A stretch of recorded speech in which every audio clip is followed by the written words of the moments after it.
over to the mountainside. This entrance room was used between the years 900 and 1450 by the Hohokam Native Americans. The Hohokam, they weren't living inside of this cave, nor did they travel any further into it than this area right here. But what they would do is kind of wander in that entrance and settle. Oops, let me get my light out for you guys. Woo. Yeah, they'd kind of crawl in here. Yeah, they had to crawl, by the way. That entrance, it used to just be like a 2-foot hole in the mountain. So they would crawl in here and set up shop right here. They would build fires. And we know that because of the smoke residue right here. How many football fields is huge? Smells like a dirty penny in here. Dirty what? Dirty penny. A pen, dirty pen, yeah. Just breathe through your mouth. Copper. I wonder if they discovered copper ore. That's where they made their fires. What was it? Was it Tombstone that had the copper mines? Yeah.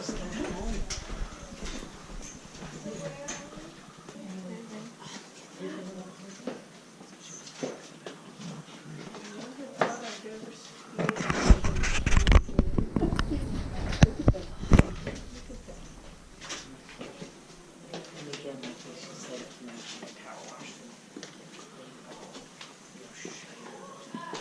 Out in the park here, there's a fresh spring water source out there. And it was a nice spot for a man named Solomon Lake to come along and lead So out in the park there for a few decades, there's some mountain springs out. And the owner, Mr. Lick, he encouraged all of his hotel visitors to come have a grand adventure in this colossal cave and take souvenirs home with them. Yeah. And that is how we lost all of the ends of our stalactites. From those early explorers taking souvenirs home with them. These days, to preserve our caves, we have an expression, right? Take nothing but photos. Leave nothing but footprints and leave nothing but time while you're visiting our caves. Unfortunately, in the 1800s, they didn't realize this. And we will never see these stalactites grow back, at least not in our lifetimes. The fastest that these are able to grow is about 1 inch in 100 years. It takes a long time. So let's think about that as we look at this guy, okay? 1 inch every 100 years. This is our largest stalactite in the cave, weighing 2.5 tons. And his name is Fang. He has a molar and a fang. And because he loves to bite people's brains over their head, okay? So we're going to walk right by him. Just watch your noggins. Here we go.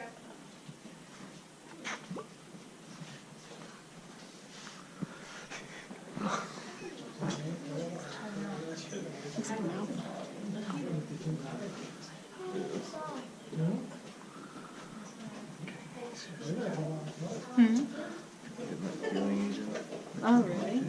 No. This is much more comfortable. It's part of the exit path. Yeah, maybe.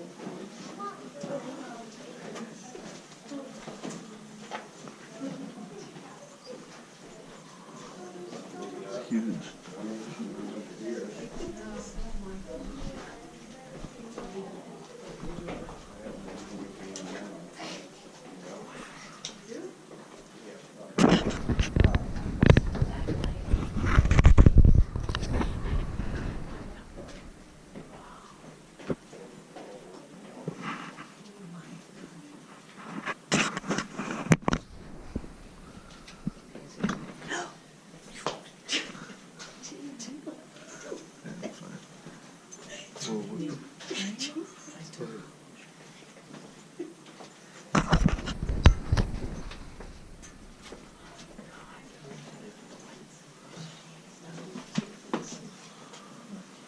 I'll check it out.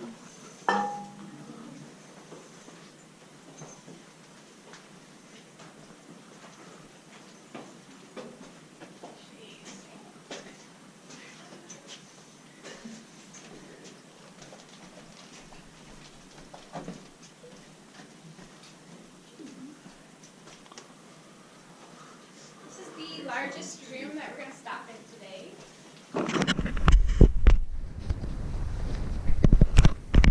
We actually have a room in our cave cave. We're not going to see it today, but we do have a room that's about 3 times the size of this one. And it is our nursery room for bats. Yeah, so our cave is nice and warm, and so it's a nice warm place for the mother bats to congregate. So thousands of mother bats will hang out in that big room, and they all give birth to their pups within 24 to 48 hours of each other. So each mother bat will have a pup, nurse them, teach them how to fly, and they have their pups all at the same time. That way when the mother bats go out to feed at night, all those pups can hang together and they keep each other warm, right? So a big cluster of baby bats. And then when the mother bats return to the cave, they're actually able to find their own individual pup out of thousands just based on their scent and smell. So it's pretty cool. Yeah. And under this boulder, we've got a big red oval. And this is showing us where the bats hang out in here. Yeah, so bats, as they're hanging on the rock, they're breathing. And they're breathing out carbon dioxide, and that's eventually going to stain the limestone this rusty red color. So we can always find these rusty red ovals where the bats hang out. Yeah. Where are the bats now? Good question. Yeah, so the bats migrate during the winter. Some of them head south to Mexico, and they're following the bugs and the blossoms, and they're staying active. And others actually find cold caves so that they can lower their body temperature enough to sleep through the winter. Wish I could do that. Cool. So if we came here at a different time of year, we'd have bats all around here. Yeah, definitely. You guys, they should be returning next month, and they usually leave around October. But yeah, come here in June or July, you'll definitely have bats flying around your head during your tour. Oh, wow. It's pretty fun. Yeah, some people love that, some people are like, oh, thank you. Alright. So we had people coming in here and really damaging the cave, right, in the late 1800s. And then in 1918, a man named Frank Schmidt came here.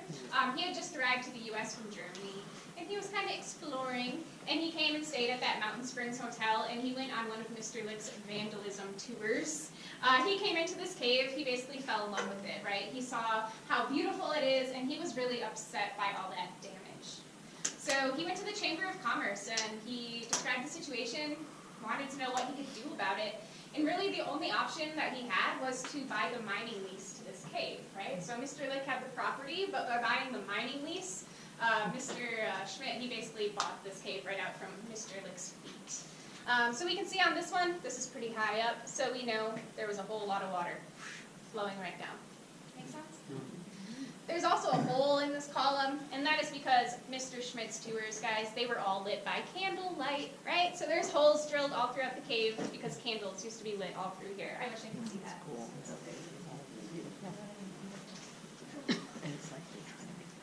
Over here we've got some first aid supplies, and there's actually a stretcher left back here by the CCC. It's made of chicken wire, and they call it False Hope, the stretcher.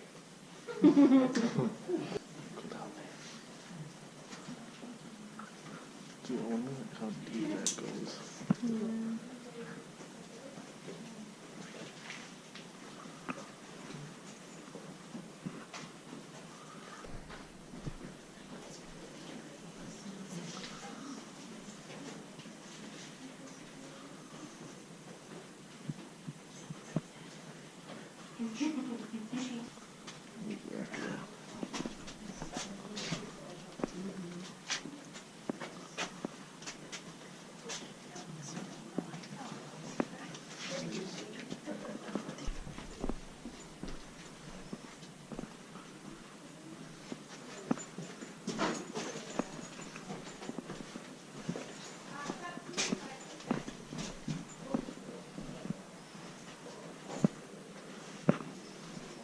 Swiss cheese.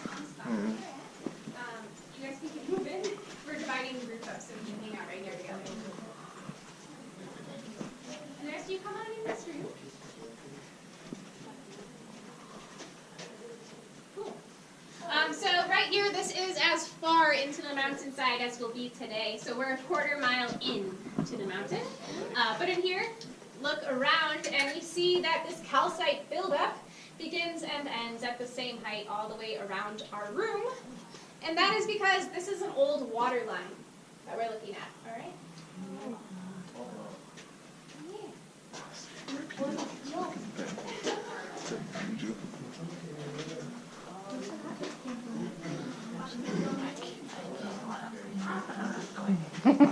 To think how long ago they discovered most of these skeletons.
Should be done for the rest of the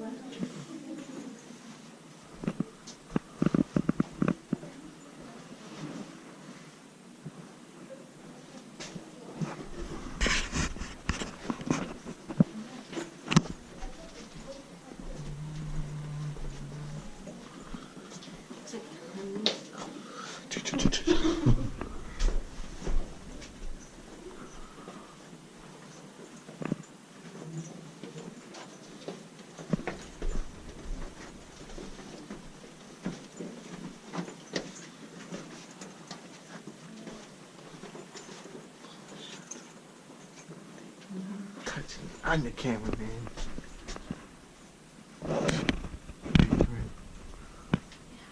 See a little bit of moisture. A little bubble. Isn't this amazing, Pinky? Hey, we're 65 feet underground, but I'm pretty cozy down here. How about you guys? Good. If there was a couch and a coffee table, I would invite everybody to hang out. Yeah, so this room is actually called the living room of the cave. And that is because when Mr. Schmidt came along and purchased this mining lease, he basically put all of his eggs into this cave basket. All right, he spent his entire life savings to do that. So, that being said, he was just living in a canvas tent outside the cave with his wife and his daughter until the CCC came along. Yeah. Yeah, so this was a sea, right? There were coral, there was plants, there were fish, little organisms. And as those organisms would pass away, their little shells and their skeletons would kind of sink down. And those shells and skeletons eventually heated and compressed, and that is what became the limestone that we are standing in. Ancient sea life.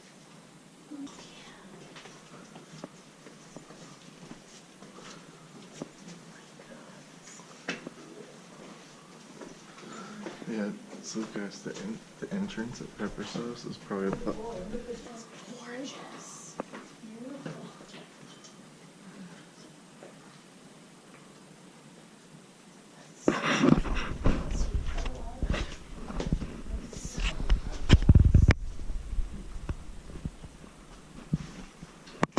Like when you get this water, and you have some sand you let it out, right?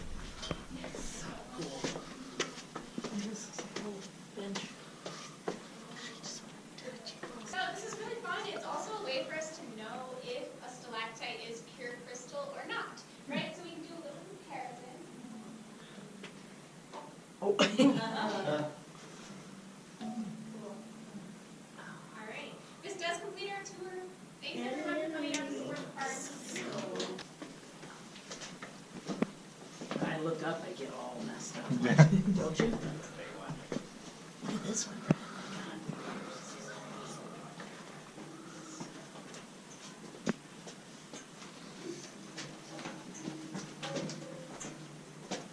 Oh, yeah, that's what we're waiting.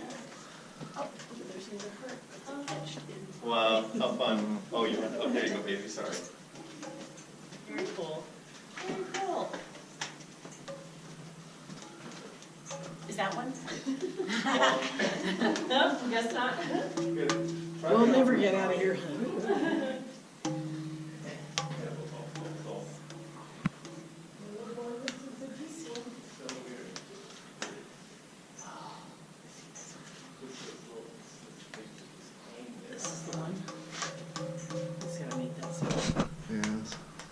crystal inside. Imagine how beautiful it looks. Right here? No, I can bring it with us. Oh. Well, whose is it? It's the guides, yeah. Oh. Oh, so they passed it on, so they did that. At least we got to do that. There's like floors that you have to walk across. They're like this and this.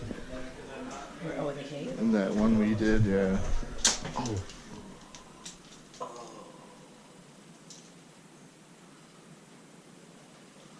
Don't you dare. Oh, shit. That's probably happens all the time. Just not getting more.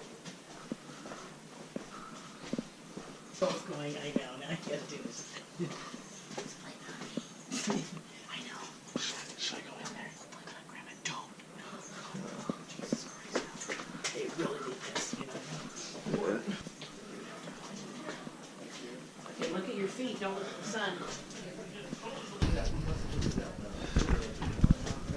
Holy crap. Welcome back. I'm sorry I dropped you. Oh, really? Did you drop it down a hole? Every time we have It's on the side of the waiting, we're just like. Okay. Yeah, no problem. From the